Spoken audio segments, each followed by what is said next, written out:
luck in solar.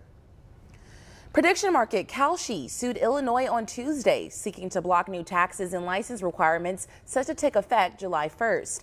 The state has sought to treat prediction markets the same as online sports betting companies, requiring them to apply for a sports wagering license and pay taxes. Kalshi and federal regulators argue Illinois doesn't have jurisdiction and has violated the supremacy clause of the U.S. Constitution by asserting its regulatory authority.